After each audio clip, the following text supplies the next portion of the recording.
नमस्कार। गोल गुरु एकेडमी के digital platform पर आपका स्वागत है। आज हम गोल गुरु डिजिटल एकेडमी पर एक नवाचार चालू करने जा रहे हैं, जिसमें कि करंट में जो भी महत्वपूर्ण अपडेट्स होते हैं, जो महत्वपूर्ण न्यूज़ होती है, उनके बारे में हम रोज एक क्लास लेंगे, शॉर्ट वीडियो बनाएंगे, जिससे कि वो चीज़ें एग्जाम ओरिएंटेड भी रहे और आगे के एग्जाम में बेनिफिट भी करे वो चीज़ें। जैसे आज हम विधि आयोग की बात करेंगे, जो अभी चर्चा में रहा है, 23वां विधि आयोग। और इसी तरह अभी जो पहलगाम अटैक हुआ, उसके बाद में भारत पाकिस्तान की विवाद बहुत चर्चा में है। तो उसी के लिए हम अगला जो एक शॉर्ट वीडियो तैयार करेंगे, वो सिंधु घाटी जल समझौते को लेकर होंगे, जो बहुत ज़्यादा चर्चा में रहता है।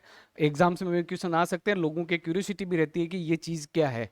तो सबसे पहले हम आज जो हमारा नवाचार शुरू कर रहे हैं कि करंट के छोटे छोटे शॉर्ट्स जो अपडेटेड चल रहे हैं या जो चर्चा में चल रहे हैं, उनके छोटे छोटे वीडियो बनाएंगे। तो सबसे पहले हम विधि आयोग की बात करते हैं।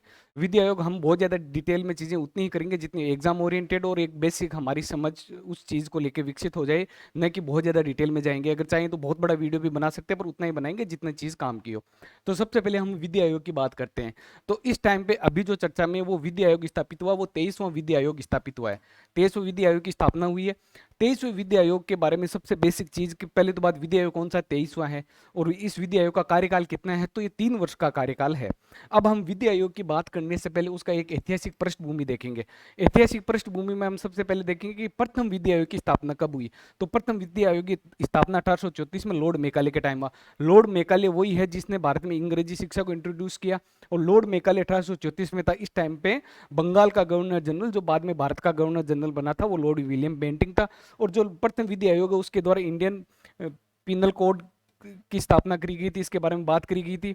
उसके बाद में 23 विधि आयोग है, सारे नहीं देखेंगे, कुछ इंपॉर्टेंट है वो देखेंगे। उसके बाद में जो थर्ड विधि आयोग है, वो 1861 में बना था, और थर्ड विधि आयोग के अंतर्गत सीआरपीएस की बात करी गई थी, क्रिमिनल प्रोसीजर कोड। उसके बाद में चीज़ें इतनी ज़्यादा इंपॉर्टेंट नहीं है कि हम पढ़े। तो उसके बाद में सीधा 1955 की बात करते हैं कि स्वतंत्र भारत का प्रथम विधि आयोग कौन सा था। भारत आज़ाद होने के बाद में सबसे प्रथम विधि आयोग जो बना था, वो 1955 में बना था। और इसकी जो आयोग के अध्यक्ष थे, वो सितलवाड़ थे। MC सितलवाड़, मोतीलाल चिमनलाल सितलवाड़ इस विधि आयोग के अध्यक्ष थे। उसके बाद में हम विधि आयोग के बारे में हमने बेसिक एक ऐतिहासिक पृष्ठभूमि देख ली। उसके बाद में हम एक चीज़ देखेंगे कि विधि आयोग का कार्यकाल 3 वर्ष है। उसी तरह विधि आयोग की जो प्रकृति है, वो गैर सांविधिक है। 3 चीज होती है, ये चीज पूरी पॉलिटी में काम आती है, हम बार बार देखते हैं, इनको लेके कंफ्यूजन होता है। तो एक छोटी सी इसमें समझ हम विकसित करते हैं। एक चीज होती है सांविधिक, ठीक है। एक होती है गैर संवैधानिक, और एक होती है गैर सांविधिक, और एक होती है संवैधानिक। पॉलिटी में कई तरह की बॉडीज की चर्चा की जाती है। तो संवैधानिक, गैर सांविधिक और सांविधिक। संवैधानिक बॉडीज वो होती है जिनका भारत के संविधान में वर्णन जिक्र होता है। जैसे हम बात करें संवैधानिक बॉडीज की, तो 280 में हम वित्त आयोग की बात करते हैं। राजस्थान के एग्जाम के ओरिएंटेड हम बात करें तो 243 और इनकम को हम कहते हैं IY। तो ये राज्य वित्त आयोग की बात करी गई है, तो ये संवैधानिक निकाय है। उसके बाद में 243 चुनाव में क्या लगता है, जे चाहिए, तो ZA और K, ये राज्य चुनाव आयोग की धाराएं, ये इंपॉर्टेंट धाराएं। उसके अलावा सुप्रीम कोर्ट है, हाई कोर्ट है, ये चीज़ें ऑडिटर जनरल ऑफ इंडिया है, जो 148 नंबर आर्टिकल में, तो जिनका जिक्र संविधान के अंतर्गत है, वो सारे के सारे संवैधानिक है। जिनका संविधान के किसी आर्टिकल में दिया गया तो वो संवैधानिक है। उसके बाद में अगली बात आती है गैर सांविधिक। एक होती है सांविधिक वो बॉडीज होती है जिनका स्थापना किसी एक्ट के द्वारा की जाए। जैसे हम बात करें कि राज्य मानवाधिकार आयोग, राष्ट्रीय मानवाधिकार आयोग, तो इनकी जो मानवाधिकार आयोग उसके अंतर्गत स्थापना की गई है। तो ये एक तरह की सांविधिक बॉडियां हैं जो किसी विधि से बनी गई। और गैर सांविधिक बॉडियां जो कि कार्यपालिका, जैसे मंत्रिपरिषद हो गया, केंद्र सरकार हो गया, राज्य सरकार के किसी आदेश द्वारा स्थापना की जाती है, वो गैर सांविधिक बॉडी होती है। तो जो अपना विधि आयोग है, वो एक तरह की गैर सांविधिक निकाय है। अब इसकी प्रवृत्ति क्या होती है, लगभग जो निकाय होते हैं कॉन्स्टिट्यूशनल निकायों में जरूर होते हैं, परंतु जो गैर सांविधिक निकाय होते हैं उनकी प्रवृत्ति सलाहकारी होती है। ये केंद्र सरकार के स्तर पर होते हैं तो केंद्र सरकार द्वारा, और राज्य सरकार के स्तर पर होते हैं तो राज्य सरकार द्वारा नियुक्त किए जाते हैं। और इनकी प्रवृत्ति सलाहकारी है कि राज्य सरकार या केंद्र सरकार किसी पर भी ये बाध्यकारी नहीं होती, वो उनके ऊपर होता है कि उनमें से कौन सी चीजें माननी, एक तरह से रिकमेंडेशंस देते हैं। तो सबसे पहले ये गैर सांविधिक निकाय है। सांविधिक और संवैधानिक निकायों के बारे में हमने पढ़ लिया, एक बेसिक अंडरस्टैंडिंग डेवलपमेंट कर ली कि ये क्या चीज होती है। उसके बाद में इसकी प्रवृत्ति सलाहकारी है। अब कोई भी हम निकाय पढ़ेंगे, राजस्थान पॉलिटी है, इंडियन पॉलिटी है, सारी की सारी हम चीज़ें पढ़ते हैं, तो कोई भी हम बॉडी पढ़ते हैं, निकाय पढ़ते हैं, तो उसकी संरचना और कार्यकाल इंपॉर्टेंट होते हैं। तो इसका कार्यकाल 3 वर्ष था। उसके बाद में इसकी संरचना, संरचना में इसका एक अध्यक्ष होता है, अध्यक्ष इसका रिटायर्ड सुप्रीम कोर्ट और हाई कोर्ट का जज होता है। अब 23वां विधि आयोग अभी चर्चा में चल रहा है, तो 23वें विधि आयोग के जो अध्यक्ष है उसका नाम है दिनेश माहेश्वरी। और इससे पहले वाले का याद कर लेते हैं कि 22वां जो विधि आयोग है उसका नाम था ऋतुराज अवस्थी। ऋतुराज अवस्थी वही है जिसने कर्नाटक के मामले में हिजाब का फैसला दिया था, तो ये ऋतुराज अवस्थी है। और अभी जो बना है इसके अध्यक्ष है दिनेश माहेश्वरी। एक पूर्णकालिक सदस्य होते हैं जो कि 4 होते हैं, एक पदेन सदस्य होते हैं 2 होते हैं। अब कई निकाय पढ़ेंगे वहां पे पदेन सदस्य की बात आती है, जिनको इंग्लिश में एक्स ऑफिशियो मेंबर कहते हैं। पदेन सदस्य का मतलब ये होता है कि एक किसी पद को सदस्य बनाया गया है।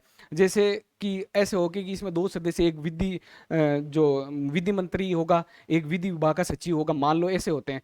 तो वो दोनों कोई व्यक्ति विशेष नहीं होगा। अगर कल को विधि मंत्री चेंज हो जाता है तो वो उसका अपने आप सदस्य बन जाएगा, तो वो पदेन सदस्य होते हैं, पद सदस्य होता है, कोई व्यक्ति सदस्य नहीं होता।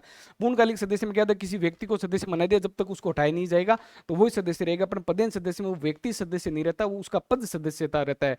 जैसे हम अपनी जो डिस्ट्रिक्ट प्लानिंग कमेटी है वो वगैरह देखते हैं, तो उसमें सांसद सदस्य होते हैं, तो वो पदेन सदस्य होते हैं। वो सांसद कोई व्यक्ति सदस्य नहीं होता, वो पद सदस्य होता है, तो ये पदेन सदस्य होता है। और कुछ अंशकालिक सदस्य होते हैं जिनको लॉज वगैरह के बारे में जानकारी होती है, जो कानून से जानकारी रखते हैं, उनको बनाया जाता है। अब अगली स्लाइड में कि विधि आयोग का एक घटना, हमने उस रचना पढ़ ली, ऐतिहासिक पृष्ठभूमि पढ़ लिया। अब सबके दिमाग में आता है कि विधि आयोग चर्चा में, तो विधि आयोग का उद्देश्य क्या है, इसको बनाया क्यों गया है। तो विधि आयोग के सिंपल से उद्देश्य है, सबसे उद्देश्य है कि कानूनों की समीक्षा करना। देश में जो भी कानून बनेंगे वो किस तरह की प्रवृत्ति है, किस तरह से वो चीज़ें चलती हैं, उन कानूनों की समीक्षा करना। वो आज के समय के हिसाब से प्रासंगिक है कि नहीं है, या आने वाली चीज़ों में जिस तरह से चीज़ें हो रही है, जैसे अभी साइबर क्राइम हो रहा है या डिजिटल लिटरेसी की बात हो रही है, तो उन चीज़ों को लेकर कानून कैसे बने, या जो कानून बने हुए उनमें क्या कमी है, तो कानूनी की समीक्षा करती है। कुछ कानून ऐसे हैं जो हमारे देश में कमी यही है कि एक तो कानून बहुत ज़्यादा है, दूसरे बिखरे बिखरे हैं, तीसरे अंग्रेजों के राज से भी कानून बनाए गए हैं। तो बहुत सारे कानून ऐसे जो कि अप्रचलित है, तो अप्रचलित कानूनों की समीक्षा करना, और आने वाले टाइम में वो कानून अगर प्रासंगिक है तो उनको लागू करना, अगर नहीं है तो उनको हटाना। जो कानून प्रचलन में नहीं है उनकी समीक्षा करना। उसके बाद में सबसे बड़ी दिक्कत आती है कि कानून, हमारे जो कानून बने हुए हैं या चाहे संविधान बना वो इतना जटिल बना हुआ है कि एक सामान्य व्यक्ति के समझ में वो चीज़ें नहीं आती। तो जो भी कानून है उसको सरल रूप में बनाना, ताकि आम आदमी भी उन चीज़ों को समझ सके, और जो कानूनी लूप होल है उनको लेके अवेयर रहे, उनमें फंसे नहीं। तो कानूनों को सरल बनाना, कानूनों की समीक्षा करना, अप्रचलित कानूनों की समीक्षा करना, कानूनी प्रक्रिया अधिक कुशल हो, कानूनी प्रक्रिया अधिक कुशल हो, न्यायपालिका को भी ये सलाह देता है। उसके अलावा सरकार को भी, विधि मंत्रालय को भी सलाह देता है कि कानूनी प्रक्रिया इतनी कुशल हो कि जिस व्यक्ति को न्याय की जरूरत है उस तक न्याय पहुंचे, अधिकतम न्याय पहुंचे, और एक सही न्याय पहुंचे। तो इसलिए कानूनी प्रक्रिया अधिक कुशल हो, न्यायालय में मामले ज़्यादा लंबित नहीं हो, किस तरह से हम अपनी जो न्यायिक प्रक्रिया उसमें नवाचार कर सकते हैं, इसकी ये रिकमेंडेशन देता है। उसके बाद में इसका एक होता है कि कानून निष्पक्ष हो, उसमें किसी तरह का भेदभाव नहीं हो, और जो पिछड़े वर्ग जिनके लिए कानून हो, उन पिछड़े वर्गों को या जो समुदाय में मार्जिनल कम्युनिटीज़ है उनको इन कानूनों का ज़्यादा से ज़्यादा फायदा मिले, उनके लिए लाभकारी हो। और तीसरी चीज़, वर्तमान कानून राज्य के नीति निर्देशक सिद्धांतों के अनुरूप हो कि नहीं हो। अब इसमें एक चीज़ हो रहा है, जैसे हमने संवैधानिक गैर संवैधानिक पढ़ा, उसी तरह एक नीति निर्देशक सिद्धांत आए हैं जो कि संविधान के भाग 4 में है। संविधान के भाग 4 में, और ये आर्टिकल 36 से 51 में है। और 51A किससे संबंधित है, ये आप कमेंट बॉक्स में लिखना, 51A किससे संबंधित है। ये संविधान के पार्ट 4 में 36 से 51 नीति निर्देशक तत्व क्या है कि ये राज्य की कर्तव्य, जैसे मूल अधिकार है वो व्यक्तियों के अधिकार है, राज्य के अगेंस्ट या राज्य के विरुद्ध व्यक्तियों के अधिकारों की रक्षा करता है। उसी तरह नीति निर्देशक तत्व क्या होते हैं कि वो राज्य की कर्तव्य होते हैं कि राज्य जब भी कोई कानून बनाए तो कानून इस तरह से हो कि वो नीति निर्देशक तत्वों की पालन करे। पर नीति निर्देशक तत्वों के केस में 2 चीजें हमेशा ध्यान रखना कि एक तो ये न्यायालय द्वारा ये बाध्यकारी नहीं होते, दूसरे न्यायालय द्वारा प्रवर्तनीय नहीं होते, तीसरी ये है कि कोई अगर ऐसा कानून हो, अगर कोई कानून मूल अधिकारों का उल्लंघन करता है तो सुप्रीम कोर्ट या हाई कोर्ट, न्यायपालिका उस कानून को इनवैलिड कर देती है, अमान्य करा देती है, असंवैधानिक घोषित करके खत्म कर देती है। पर अगर कोई कानून नीति निर्देशक तत्व से संगत नहीं हो या उसके अगेंस्ट हो तो किसी कानून को इस आधार पर रद्द नहीं किया जा सकता कि वो नीति निर्देशक तत्वों का पालन नहीं करा। परंतु राज्य का यह कर्तव्य है कि वो कोई भी कानून बनाए तो ध्यान रखे कि वो नीति निर्देशक तत्वों का पालन करे, क्योंकि सामाजिक और आर्थिक लोकतंत्र की स्थापना के लिए नीति निर्देशक तत्वों की बात की गई। आर्टिकल 36 से 51 जो न्यायालय द्वारा परिवर्तनीय नहीं है, सरकार पर बाध्यकारी नहीं है, पर सरकार का कर्तव्य है कि ये गवर्नेंस की स्थापना करने की, सुशासन की स्थापना करने के लिए ये इस तरह से करती है। और लास्ट में चीज हमने बताई थी कि इसकी जो सिफारिशें हैं वो बाध्यकारी नहीं है, प्रवृत्ति सलाहकारी है, ये इन चीजों को लेकर रिकमेंडेशन देगा, परंतु इनकी जो सिफारिशें हैं वो बाध्यकारी नहीं है। इस तरह से हमने सारा का सारा विधि आयोग देख लिया, 23वें विधि आयोग के अध्यक्ष कौन थे, उसकी संरचना क्या थी, ऐतिहासिक पृष्ठभूमि क्या था, उसके अलावा उसके कार्य क्या थे, ये किस तरह से कार्य करते हैं। तो ये एक बहुत छोटा सा और सुंदर सा वीडियो विधि आयोग पे बनाया गया है, और इसी तरह से आगे चीजों से जुड़ते रहेंगे, और हम इस तरह से नए नए वीडियो लाते रहेंगे। जैसे आज विधि आयोग की बात करिए तो अभी करंट में जो चर्चा में चल रहा है वो सिंधु जल समझौता है, तो हम आज कुछ देर में सिंधु जल समझौते पे भी एक वीडियो लाएंगे, ताकि अगर एग्जाम में भी क्वेश्चन आए तो भी हम कर पाए, और आने वाले नॉर्मल डिबेट या नॉर्मल बैठते हैं तो चीज़ों से अवेयर रहें, उन चीज़ों का फेक टॉक। आज के टाइम क्या होते हैं, व्हाट्सएप यूनिवर्सिटी चलती है या फेसबुक चलता है या न्यूज़ चलती है, तो कोई चीज़ इतनी जल्दी सर्कुलेट होती है कि उस चीज़ का ऑथेंटिसिटी कुछ नहीं होती, हम बस उस चीज़ को सर्कुलेट कर देते हैं। तो अगर कोई चीज़ करंट में चल रही है तो उसकी हमें पूरी जानकारी हो। तो ये विधि आयोग की बात करिए, और अगली क्लास में हम जो सिंधु घाटी जल समझौते की बात करेंगे। और गोल गुरु एकेडमी के डिजिटल प्लेटफॉर्म से जुड़ने के लिए बहुत बहुत धन्यवाद।